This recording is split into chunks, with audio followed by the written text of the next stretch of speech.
तो FD calculation का मतलब क्या है? एफडी का फुल फॉर्म है फिक्स डिपॉजिट, जो दो सिस्टम में हम लोग एक्सेल में कर सकते हैं। तुम लोग मैथ में सुने होंगे simple interest and compound interest, বাংলায় যেটাকে আমরা বলি সরল সুদ আর চক্রবৃদ্ধি সুদ, আমাদের ম্যাথে ছিল। ये दो प्रोसेस में हम लोग इसको कर सकते हैं। एफडी का मतलब है फिक्स डिपॉजिट, तुम जो पैसा रखना चाहते हो बैंक में या पोस्ट ऑफिस में तुम वन टाइम के लिए रखोगे, और after a time, after 1 year हो सकता है, आफ्टर 2 ईयर हो सकता है, आफ्टर 10 साल हो सकता है, तुम उसको रिटर्न लोगे। तो जैसे कि हम यहाँ पर लिख रहे हैं 25,000 हम डिपॉजिट कर रहे हैं, सपोज 25,000 हम बैंक में डिपॉजिट कर रहे हैं। बैंक जिसके लिए मुझे 10% रेट ऑफ इंटरेस्ट देने वाला है, और वो हम ये रखेंगे 1 साल के लिए। तो नॉर्मली अगर हम देखेंगे 25,000 का 10% होता है 2,500, जैसे कि 100 रुपया का 10% होता है 10 रुपया, तो 25,000 का 10% कितना होगा? 2,500। सिंपल है क्योंकि परसेंटेज 10 है। लेकिन अगर ऐसा बोलेंगे 25,735 का 9.2% कितना होगा, तो तुम्हें कॉपी में कैलकुलेट करना ही पड़ेगा उसको, वो अमाउंट के साथ इंटू 9.2 बाय 100 करके तुम्हें कैलकुलेशन करना ही पड़ेगा। यहाँ पर फिगर राउंड फिगर में है और रेट ऑफ इंटरेस्ट भी 10% है, इसीलिए इजीली हम लोग कैलकुलेट कर रहे हैं। 1 साल में मेरा 2,500 इंटरेस्ट मिलेगा, अगर 2 साल के लिए रखेंगे तो 2,500 प्लस 2,500 मतलब 5,000 मुझे एज ए इंटरेस्ट मिलेगा। 2 साल बाद अगर हम विथड्रॉ करेंगे तो टोटल मुझे कितना मिलेगा? 30,000 मिलेगा। 5,000 2 साल का इंटरेस्ट और 25,000 मेरा जो डिपॉजिट है वो।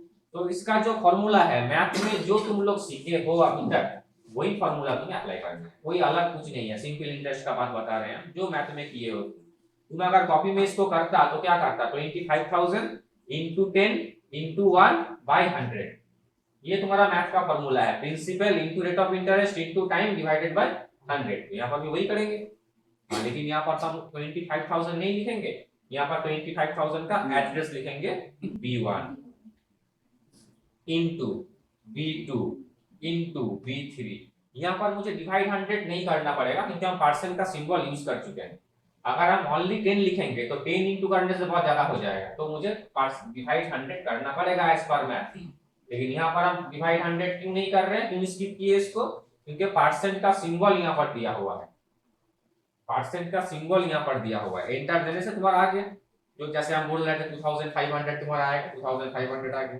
लेकिन मेरा यहाँ पर हेडिंग क्या दिया हुआ है? टोटल अमाउंट, मतलब मुझे मिलेगा कितना टोटल आफ्टर 1 ईयर, कितना मिलेगा? तो आफ्टर 1 ईयर 2,500 मुझे इंटरेस्ट मिलेगा, उसके साथ मेरा जो डिपॉजिट अमाउंट है 25,000 वो भी तो मुझे मिलेगा। तो हम क्या करेंगे? Plus B1 interest plus original amount, सूद प्लस असुद। तो ओरिजिनल अमाउंट मेरा कितना है? 25,000 आ गया। एंटर दे दो तो तुम्हें मिल गया आफ्टर 1 ईयर तुम्हें 27,500 मिलने वाला है फ्रॉम बैंक। अगर तुम इसको 2 साल के लिए रखोगे तो तुम्हें 30,000 मिलने वाला है। अगर तुम 10 साल के लिए रखोगे तो तुम्हें 50,000 मिलने वाला है। तो इस तरह से तुम्हारा आ जाएगा, तुम जैसे इनपुट दोगे वैसे। तो ये जो फॉर्मूला हम लिखे हैं तुम लोग बाद में लिख लेना, अभी नहीं, वो है सिंपल इंटरेस्ट में हम इसको लिखे। इसका बगल में हम लिख देते हैं एसआई, सिंपल इंटरेस्ट कैलकुलेशन। और एक तरह का कैलकुलेशन होता है बांग्ला যেটাকে আমরা বলি চক্রবৃদ্ধি, कंपाउंड इंटरेस्ट। तो पहले तुम्हें जानना पड़ेगा, तुम लोग जानते भी हो, फिर भी हम एक बार डिस्कस कर देते हैं difference between simple interest and compound interest. Difference क्या है ना? अगर तुम 1 साल के लिए देखोगे तो सिंपल इंटरेस्ट में जो कैलकुलेशन होता है कंपाउंड इंटरेस्ट में वही कैलकुलेशन होगा, मतलब वही रिजल्ट आएगा। लेकिन दोनों में डिफरेंस है। कब समझ में आएगा? जब मोर देन 1 ईयर करोगे। हम 25,000 1 साल के लिए रखे थे, 2,500 इंटरेस्ट मिला, चलो ठीक है, वो तो कंपाउंड इंटरेस्ट भी वही मिलेगा। लेकिन हम 2 साल के लिए रखते हैं, तो 2 साल के लिए रखे मतलब आफ्टर 1 ईयर जो 2,500 मुझे इंटरेस्ट मिला है वो तो हम विथड्रॉ नहीं किए, अभी तो बैंक में डिपॉजिट है। मतलब मेरा जो इंटरेस्ट है वो क्या होगा? ओरिजिनल के साथ ऐड होगा। तो जो सिंपल इंटरेस्ट कैलकुलेट नहीं कर रहा है, 1 साल में मुझे मिल रहा है 2,500, अगर हम 2 साल के लिए रखेंगे तो पहला साल में जो 2,500 मुझे मिला था वो भी तो बैंक में डिपॉजिट है, तो उसका भी तो 10% 250 रुपीज मुझे मिलना चाहिए था। लेकिन वो यहाँ पर सिंपल इंटरेस्ट उसका कैलकुलेशन नहीं कर सकेगा, वो कैलकुलेशन कौन करेगा? Compound interest. तो कंपाउंड इंटरेस्ट का फॉर्मूला क्या है? कंपाउंड इंटरेस्ट का फॉर्मूला तुम लोग मैथ में जो किए हो वो इस तरह से तुम्हारा लिखा हुआ था, P ब्रैकेट के अंदर 1 plus r by 100 to the power of 9। ये तुम्हारा फॉर्मूला है जो तुम लोग मैथ में पढ़े हो, और यही फॉर्मूला हम यहाँ पर इंप्लीमेंट करेंगे। फॉर्मूला में कुछ भी चेंज हम लोग नहीं कर सकते। तो इक्वल टू देने के बाद p का मतलब हो गया प्रिंसिपल अमाउंट मींस b1।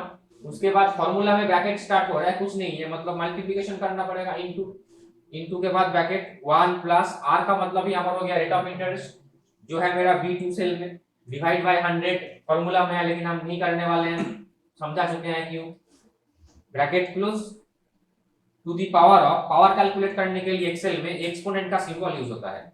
जो सिंबल अभी हम दिए हैं उस सिंबल का नाम है एक्सपोनेंट। एक्सेल में यूज होता है पावर कैलकुलेट करने के लिए, जो तुम्हारा न्यूमेरिक पैड में 6 के ऊपर मिलेगा, मतलब शिफ्ट पकड़ के 6 अगर दोगे तो ये सिंबल आएगा कीबोर्ड से।